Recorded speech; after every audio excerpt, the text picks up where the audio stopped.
Hey, I'm Chris McLaughlin, and my forehead looks very shiny today. But anyway, today we're going to write together. But before we start, we're going to do the same thing we do every time. And we're just going to take 3 deep breaths. And the reason we do this is just to calm ourselves down, let go of any stresses we've got going on, have clear minds, that kind of thing. So, if you feel comfortable, close your eyes, and we're going to take 3 deep breaths. So we're going to breathe in and out. And in and out and in and out. Great stuff. Open your eyes. Cool.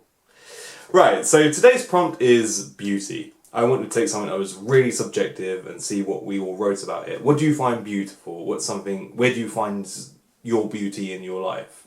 It could be a person or a place or a state of mind, or my personal one is probably going to be doggos. I love doggos so much that I find them so beautiful. So full of happiness, that's a beautiful thing, I think. But I just want you to take the idea of beauty and just show me it from through your eyes. I think that's one of those ways in which I keep saying writing can unify us, despite us writing so different things. And I think this is one of the ways. Show each other what we find beautiful. So before we start, I just want to say, as usual, if you want to write a poem, perfect. I love poems, amazing. It doesn't have to rhyme. If you want to write a short story or a journal entry and just check in with how you're feeling, all that's perfect too. Or if you just want to scroll down some words, anything you want to do is perfect. There's no judgment, there's no expectations. Just want a bit of you on the page, really. So you can't get anything wrong. So if you feel comfortable, grab your pen and paper or open a new Word document, whatever you use to write on. And we're going to write for 7 minutes on beauty. So when you're ready, we're going to start writing now.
And you're about halfway through.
And you've got 1 minute left.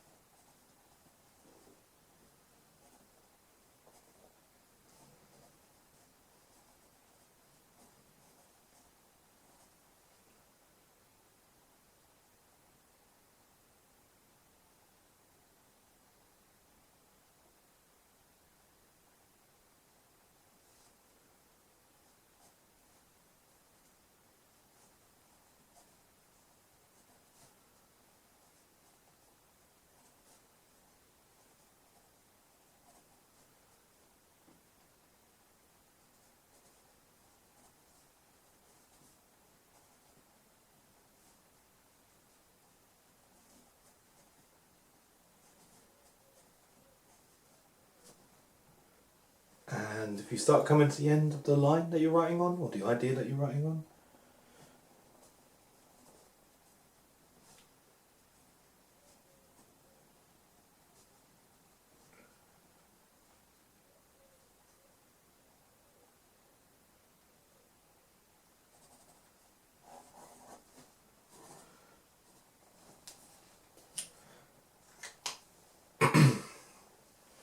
beautiful. Beautiful. We're writing out beautiful. We're writing about beauty. Beautiful. Right, we're going to take 3 more deep breaths and just let go of anything that might have come up in that writing that we don't want to carry with us, and just clear our minds again. So if you feel comfortable, close your eyes, and we're going to breathe in and out. Hands in and out, and in and out. Amazing. Great stuff. Cool. I'm super interested in what you wrote on that. Again, like I say, I think we all see beauty differently, and I really want to see something you find beautiful in the world. I think that's a good way to bring each other up a lot, you know. Sometimes the world can seem quite dark, and seeing beauty through someone else's eyes can give us that little lift we need today, you know. So I'd love it if you dropped any of your lines that you wrote that you enjoyed in the comments below, and or the whole thing if you feel brave, or just anything you like, really, in terms of like maybe you've got a couple of words together that you liked and you want to share it. But I'd love to read it. Today I wrote about something I'm really passionate about, and I wasn't expecting to write about at all. I thought I was going to write about doggos, and I am passionate about how much I love doggos, but I went a different way with it. I just want to give a little bit of a heads up before I start reading. Just this bit of writings about men's feelings, and I think sometimes if you hear something like that without having a little bit of not warning, we don't need to warn each other about men feeling things, but just, you know, I just want to make sure you're in the right headspace for that sort of thing, or that it doesn't come out of nowhere sort of thing. So I'm in a very feeling mood today, I think. So I wrote, sleep, no alarms, a comfort in being uncomfortable. As we stand in the crowd, waiting for our turn on stage, he leans over and whispers, I just want to live in a world where I'm allowed to feel without being seen as oversensitive. I think of that moment often, when the words "man up" get screamed at me by my social media feed. How sturdiness is a fine trait, but also how we waste away the power of how we feel. Men feel and men cry. And when they're not allowed to, men die. So I lean over to him. Across time and space, and whisper gently, your feelings are just as much a part of you and a part of the words man as anything they tell you that you should be. Cool. Cool. There's something there. I think that needs a lot of editing. It's not quite where I want it to be, sort of thing, but the heart is there, and that did happen as well. A beautiful friend of mine, he was a very in touch with his feelings, and has helped me a lot get in touch with mine. Did have that moment with me, and it does stick with me. And I think there's such power in that as well, between men actually talking about their feelings, you know, to each other or to others. It doesn't always have to be just men talking to men, but I think that is such an important thing as well, because quite often we don't have anyone to talk to, or we feel like we don't have anyone to talk to, and I think we can all make the world a bit better. And that's also, I'm not saying other people don't also struggle to share their feelings, that's not what I'm saying at all. I just think men have a really hard time doing it, and I would like to create a world where that was less so, and hopefully a world where that was not, we could just share what we feel anyway. Cool. Okay, cool. It's a weird one. It's been a few days since I've done one of these, so I've gone a bit strange already. Anyway, thank you so much for coming along. I really appreciate it. Thank you for writing. Thank you for all the support. You've all been so wonderful. It really means a lot to me. If I could share my feelings quickly, it's often brought me close to the edge of happy tears of like just how much I appreciate everyone who's supporting me. And supporting each other, that's the main thing as well. I want this to be a community. I want you to comment on each other's writing and bring each other up. I'm not your teacher. I'm not this hierarchical position within this. I'm just the person who sets the prompts. That's it. And we're all at the same level. We're all just writers. That's all we are. And it really makes me happy to see that you're treating each other with respect and kindness and support. So thank you. You're making one of my dreams come true. So thank you. Cool. So last thing to say is the same thing I say every time, but I really mean it, and I really want you to hear it, especially if you have not felt this way recently. But just so you know, in case no one's reminded you recently, you are enough. Alright. Have a good day. and I'm looking forward to doing these for a long, long time.